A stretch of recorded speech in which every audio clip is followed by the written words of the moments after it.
প্রিয় উপস্থিতি, ইতিমধ্যে অনেক বক্তা অনেক কথা বলেছেন। আমি শুধু বলতে চাই, এই শফিক একাডেমি জন্মলগ্নের পর থেকে এই অঞ্চলে যে একটি মাইল ফলক হয়ে দাঁড়িয়েছে, এই অঞ্চলের রামগতি শিক্ষা প্রতিষ্ঠানের একটি বিশেষ অবস্থান ধারণ করেছেন এই ষষ্ঠকার শফিক একাডেমি, এই বিদ্যালয়টি। আমার জানা মতো রামগতির সকল স্কুলের যে শিক্ষা ব্যবস্থা, পাঠ ব্যবস্থা, সকল কিছু অগ্রগামী আছে।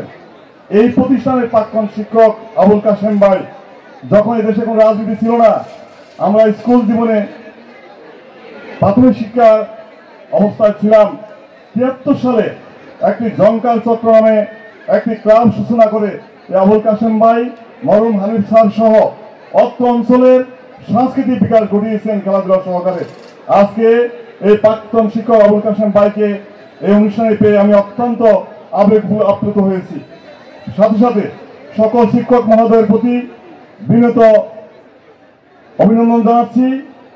বিশেষ করে অর্থ শিক্ষা প্রতিষ্ঠানের প্রাক্তন শিক্ষক এবং ছাত্রছাত্রী মহোদয়গণ, আপনারা যে অনুষ্ঠান আয়োজন করতে পেরেছেন, আমরা রামগতির সর্বস্থানের মানুষ পক্ষ থেকে আন্তরিক ধন্যবাদ অভিনন্দন জানাচ্ছি। আমরা আশাবাদী, বিগত ১৭ বছর এই রামগতি নয়, সারা বাংলাদেশে এ ধরনের অনুষ্ঠান করা বড় টাফ ছিল। আপনারা জানেন, এরপর দু একটি অনুষ্ঠানের আয়োজন হয়েছে নামমাত্র। আজকে যে পানের উচ্ছ্বাস নিয়ে উদযাপন হতে যাচ্ছে, আমার মনে হয় জুলাই আগস্টের আত্মহত্যের কারণে এদেশের মানুষের রক্তের বিনিময়ে আজকে প্রাণ খোলা আকাশের নিচে এই রজত জয়ন্তী অনুষ্ঠান উদযাপন করতে পারছেন। এজন্য আমি মহান রব্বুল আলামিনের কাছে শুকরিয়া জ্ঞাপন করছি।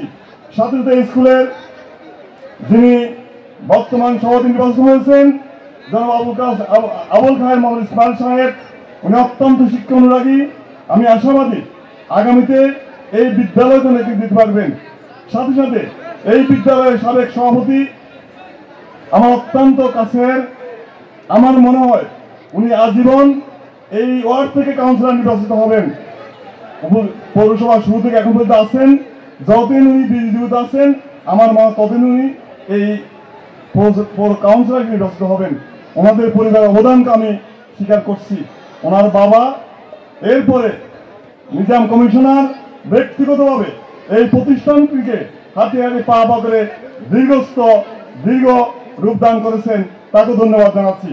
যেহেতু আজকে একটি প্রাণবন্ত অনুষ্ঠান, এটাই স্বাভাবিক প্রাক্তন শিক্ষার্থীরা স্কুলের বিভিন্ন পয়েন্ট থেকে আনন্দ উপভোগ করবেন, এটাই স্বাভাবিক। এরপরও অনুষ্ঠান চলছে, এই অনুষ্ঠানে অনেক লোক বসছেন, মেহমান বিন্দু আপনাদের বিঘ্ন করছে, আমি বক্তব্য দীর্ঘায়িত করবে না। আমি শুধু বলতে চাই, রামগতির সকল প্রতিষ্ঠান যেন এ ধরনের অনুষ্ঠান পালন করতে পারে, আমরা ইনশাআল্লাহ সদা সর্বশ্রেষ্ঠ থাকবো। আপনারা জানেন আমি একটি রাজনৈতিক দলের কর্মী। আমার দলের যিনি প্রধান, রামগতি কমলনগর থেকে বারবার নির্বাচিত সাবেক এমপি আশরাফুল নিজাম সাহেব, উনি শিক্ষক এবং শিক্ষার্থীকে অত্যন্ত ভালোবাসেন। উনি শিক্ষকের মানুষ। আগামীতে আল্লাহ রাব্বুল আলামিন ওনাকে কামিনার দান করলে এই প্রতিষ্ঠানের অতিথিভাবে স্মরণ রেখেছেন, ভবিষ্যতেও স্মরণ রাখার আশা প্রত্যাশা ব্যক্ত করে সকলকে আবারও ধন্যবাদ দিনে আমার বক্তব্য শেষ করছি। খোদা হাফেজ।